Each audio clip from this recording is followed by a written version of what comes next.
I think there's a perception, obviously, Americans understand Palestinians would be opposed to what's happening. Are there any Israelis that are opposed to what's happening in Gaza? Yes, there's definitely a far left, fringe, you can call it, who, pacifists who oppose it. I think then you get the leftists who are uncomfortable by it. On the one hand, especially in the beginning, like, you know what, yes, Hamas had this coming. The situation couldn't continue as it was with the rockets falling on Israeli towns. But at the same time, they see the suffering of the Palestinian people, and that obviously hurts them as well. Again, the people I spoke with, talked to me about the fact that, that they're seeing that suffering and they feel awful about it. But at the same time, they feel it's necessary. I'd say that still most people are for it. The majority are, and that will continue to be the case unless something happens where there's major Israeli casualties or civilian, a big amount of civilians hit.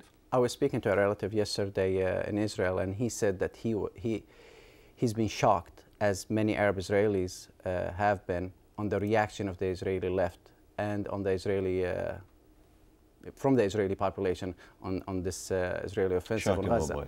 Because he said even the leftists in Israel joined the Israeli government and stood behind it in its attack on Gaza.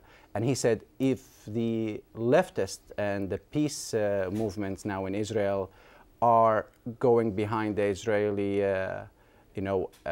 line militarily, what's left there in Israel? Who are we going to turn to within Israel itself as Israeli citizens and ask for their help or support to prevent such actions? It's not, it's not clear cut in the sense that they're just for the war. There's definitely ambiguity in their feelings. But that's why when we talk about the coverage itself and the opinions or how people feel from both sides, in the Arab world and Palestinians specifically, they don't look at it as a war of necessity. They look at it, it's an opportunity that someone is taking advantage of to enhance their own agendas. They don't believe that Hamas necessarily, for this one, did violate the truce or even initiate anything to require this kind of attack. They didn't see the constant launching of missiles against Israel as being a problem? They didn't see that this was something that Israel might consider intolerable?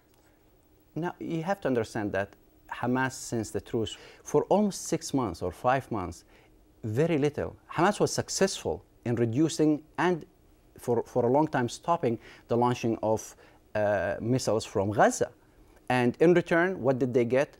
Blockade, as they put it in, as they say, as well as the closing of the crossings, lack of aid, hospital supplies are not coming, cash isn't there anymore. So they feel that Hamas actually did its part